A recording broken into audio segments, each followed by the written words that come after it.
Hi, I'm Holly Hudson, and welcome to Fine, Actually. This is my weekly attempt to make the news seem less like a jump scare and more like something we can survive with our sanity mostly intact. Iran. We are now apparently over 100 days into what was originally sold as a quick excursion, because nothing says military doctrine like naming a war the way a divorced dad describes a trip to Home Depot.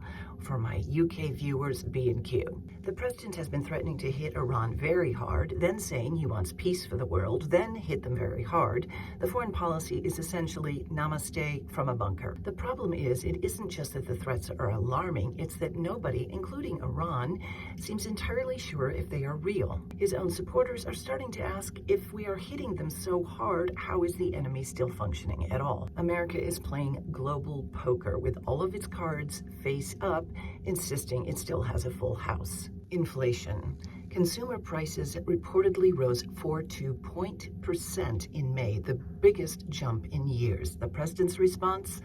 I love inflation. Most Americans hear inflation and think, why is a cucumber now a luxury item? The president hears inflation and thinks, a branding opportunity. Here's the simple equation. If your wages aren't keeping up with inflation, your quality of life is going down. That's not a vibe, that's arithmetic. Even Florida understands arithmetic when it comes with a coupon. Immigration.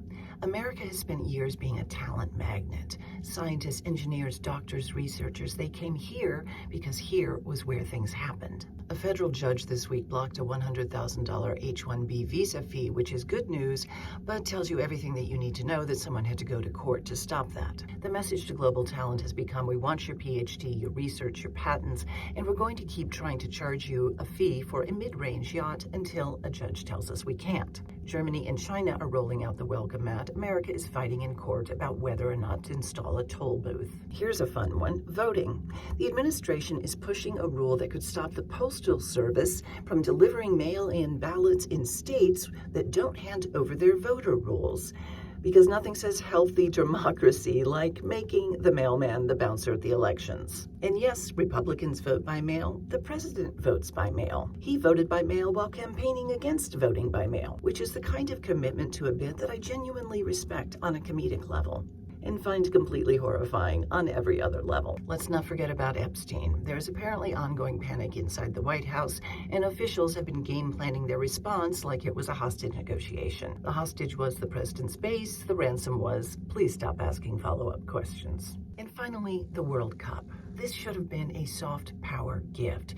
America gets to say to the world, come in, we're the good guys, have a hot dog and a Coke. Instead, we're denying visas, searching players, detaining referees, and somehow making Russia's 2018 World Cup look organized.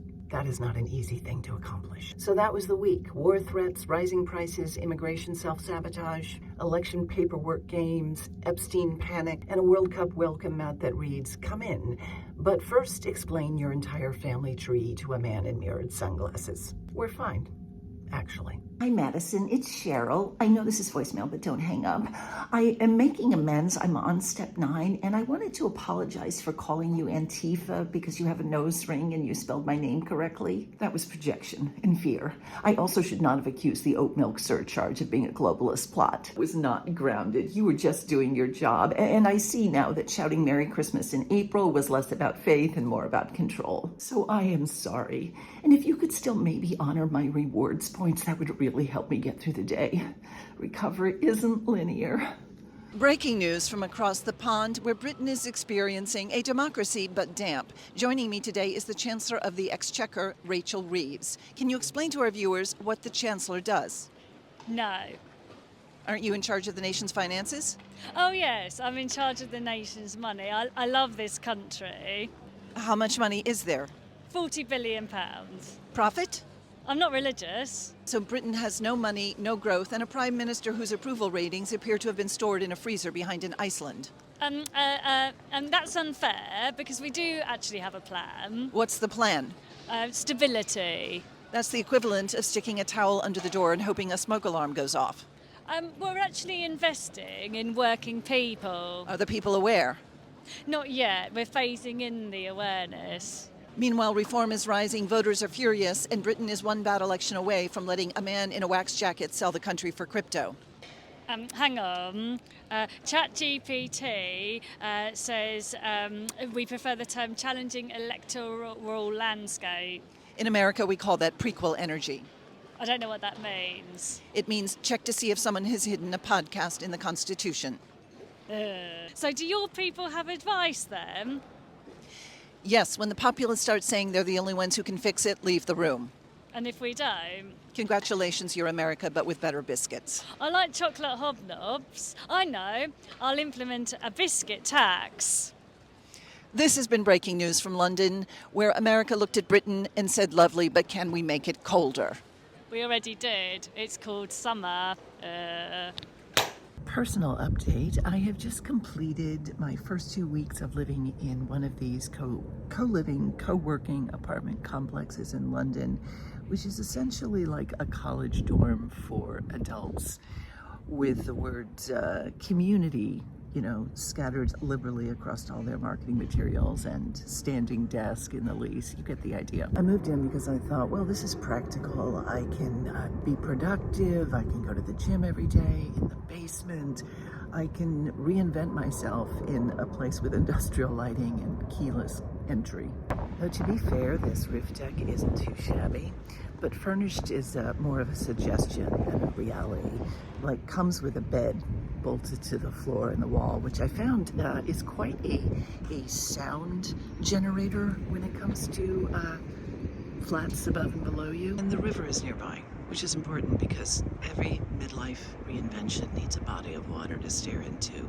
So you can ask, how did I become the kind of person with a bag of international charging adapters and no fixed address? There's a huge community kitchen where you can theoretically come and cook your meals and hang out with other Gen Zs and millennials while you eat your meal. I quite possibly might be the oldest person living in this building, but I have spotted a few other unicorns here and there since I've been here for 2 weeks. Now, I understand small. I've lived in New York, London, Paris, but this is a very expensive cupboard that has been given plumbing and told to believe in itself. There are noises coming from the flat below that suggest either a very active romantic life, good on them, a furniture removal business, or somebody trying to assemble IKEA during an exorcism. So this is where I am. I wanted freedom, flexibility, creative focus, and a flat that didn't require me to buy a sofa.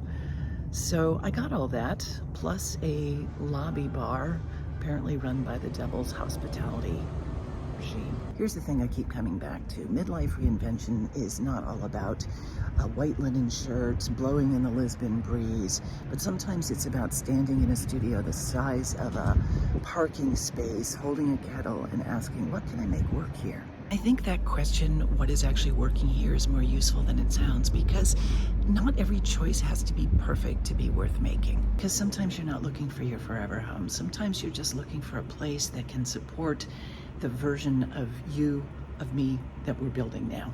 So for me, right now, this works, mostly, with minor acoustic trauma.